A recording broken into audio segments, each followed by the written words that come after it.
वृक्ष हो भले खड़े, हो घने हो बड़े, एक पत्र छाह भी, मांग मत मांग मत मांग मत।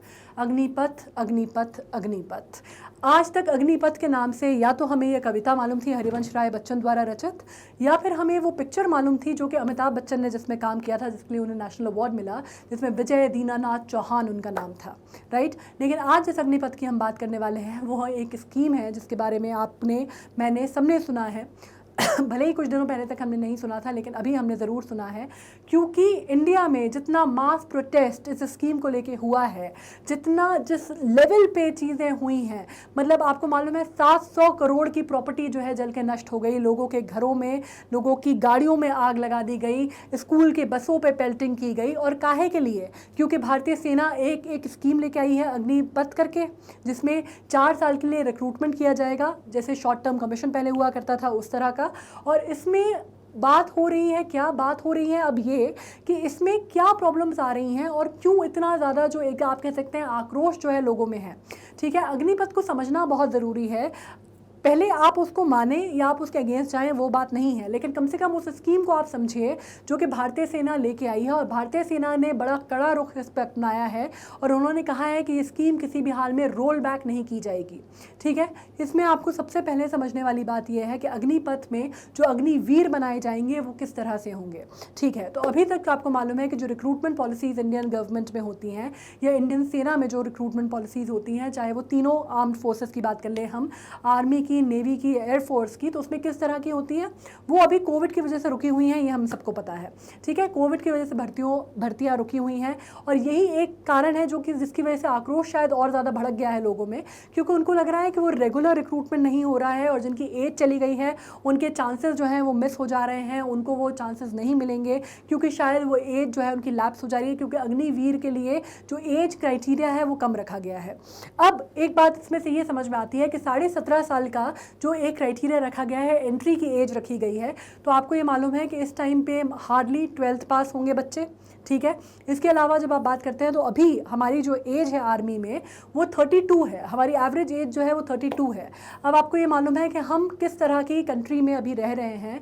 हमारे अड़ोस पड़ोस में जिस तरह के मुल्क हैं हमारे पास, चाहे आप पाकिस्तान की बात कर लें, चाहे आप चाइना की बात कर लें, आपको मालूम है कि अभी कंडीशन कितनी ज़्यादा स्टैंड ऑफ पे है सॉरी, मिलिट्री कंडीशंस हमारी कितनी ज़्यादा स्टेक पे हैं, या मिलिट्री कंडीशंस हमारी कितनी ज़्यादा अगर आपको देखते हैं तो डिफेंस सेक्टर में हमें कितना ज़्यादा अभी एक यूथ की ज़रूरत है या एक आर्म फोर्सेस बनाने की ज़रूरत है।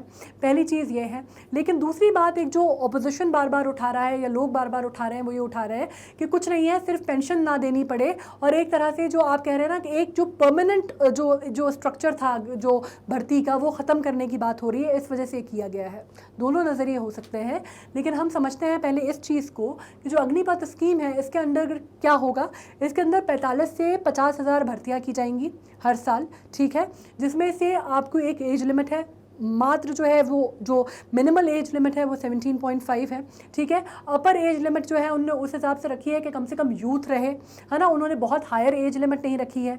इसमें कमीशन्ड ऑफिसर्स जो हैं वो नहीं जाएंगे, कमीशन्ड ऑफिसर्स की भर्ती नहीं की जाएगी, पहली चीज़। दूसरी चीज़ इसमें ये रखी गई है कि भाई आपको 4 साल की अवधि के लिए आपको आर्मी में या डिफेंस में आने का मौका मिलेगा और उसके बाद आपकी अवधि जब ख़त्म हो जाएगी तो 25% जो लोग हैं उनको अज्यूम या कंज्यूम जो है वो कर लेगी आर्मी या डिफेंस सर्विसेज। उसमें से 6 महीने का जो पीरियड है वो रखा गया है आपके लिए कि आपको ट्रेनिंग दी जाएगी। हाँ, वो थोड़ा सा एक प्रॉब्लमेटिक एरिया हो सकता है कि 6 महीने में एक कमांडो ट्रेन करना या एक आर्मी पर्सनल ट्रेन करना या एक जवान को ट्रेन करना शायद बहुत मुश्किल कार्य है। ये शायद अपने आप में बहुत मुश्किल कार्य होगा, लेकिन कहा गया है कि अगर उनको नेवी में जाना है या एयरफोर्स में जाना है तो उनको एडिशनल ट्रेनिंग भी दी जाएगी। लेकिन 3.5 साल की एक्टिव सर्विसेज पीरियड रखा गया है।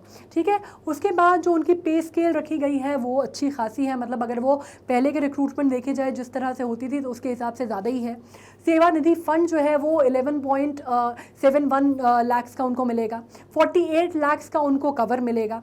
ठीक है, उसके अलावा अगर खुदा ना खास्ता ऑन ड्यूटी डेथ होती है तो 1 करोड़ का मुआवजा मिलेगा। ठीक है, उसके बाद जब 4 साल बाद ये बात हो रही है कि 4 साल बाद जब सिर्फ मात्र 25% लोगों को ले लिया जाएगा आर्मी में और बाकी 75% का क्या होगा। तो उनको आरक्षण दिया जाएगा अलग अलग सर्विसेज में, उनको एक तरह से आप कह सकते हैं कि उनको अलग अलग थोड़ा सा एक वेटेज दिया जाएगा। इस तरह की चीज़ हमारे यहाँ पहले भी हुई है, ऐसा नहीं है कि पहली बार हुआ है। 65 की लड़ाई के टाइम पे जब हुआ था तब भी इसी तरह की चीज़ें हुई थी, इसी तरह की चीज़ें हुई थी, भर्ती की गई थी, बहुत मास भर्ती की गई थी, और जिन लोगों को नहीं हुआ था, जिनको बाद में हटा दिया गया था, जिनको आर्मी में कंज्यूम नहीं किया गया था, उनको वेटेज मिला था। बल्कि आपको कह सकते हैं कि आप सरकारी नौकरीज में भी वेटेज मिला था। बाद में कई लोग ऐसे थे जिनको ने सर्व किया आर्मी में और बाद में वो नहीं उनको कंज्यूम किया आर्मी ने, और उनको बाद में वेटेज मिला और वो अच्छी अच्छी गैजेटेड पोस्ट से रिटायर हुए।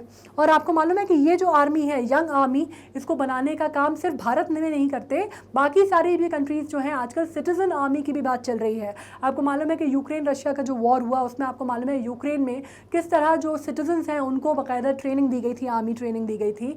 या आप बाकी और भी कंट्रीज़ में देखेंगे तो सिर्फ हमारे यहाँ नहीं हो रहा है कि हम यूथ को तैयार करने की कोशिश कर रहे हैं। इसमें आर्मी का एक बहुत बड़ा कहना है, उनका कहना है कि 32 से ये एवरेज एज जो है 26 हो जाएगी, और वो बहुत सही होगा आर्मी के लिए।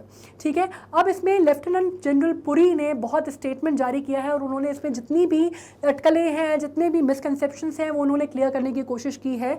वो उन्होंने बात करने की कोशिश की है कि इंडियन आर्मी में आर्सन की कोई जगह नहीं है। अगर कोई भी व्यक्ति जो इंडियन आर्मी में आना चाहता है, अग्निवीर बन के आना चाहता है, या प्रॉपर कमीशन्ड ऑफिसर के थ्रू आना चाहता है, कमीशन्ड ऑफिसर बन के आना चाहता है, और अगर वो इस आर्सन में या इस लूटपाट में या ये जो प्रोटेस्ट हो रहे हैं इसमें लिप्त पाया गया, तो उसको वैसे भी नलिफाई कर दिया जाएगा, उसका एडमिशन कैंसिल कर दिया जाएगा। राइट, तो हमें ये समझने की ज़रूरत है कि अगर हमें किसी का प्रोटेस्ट भी करना है, रिवोल्ट भी करना है, तो उसको करने का एक तरीका होता है। अपनी देश की प्रॉपर्टीज़ को, अपने देश की चीज़ों को, अपने देश को नुकसान पहुंचा के अगर आप ये सोच रहे हैं कि आप आर्मी में अग्निवीर बन सकते हैं, तो आप गलत सोचते हैं। अगर आप सोचते हैं कि आप अग्निपथ ना करके आप डायरेक्ट रिक्रूटमेंट के थ्रू अगर आर्मी में जाना चाहते हैं और ये आपका तरीका है, तो ये बिल्कुल गलत है।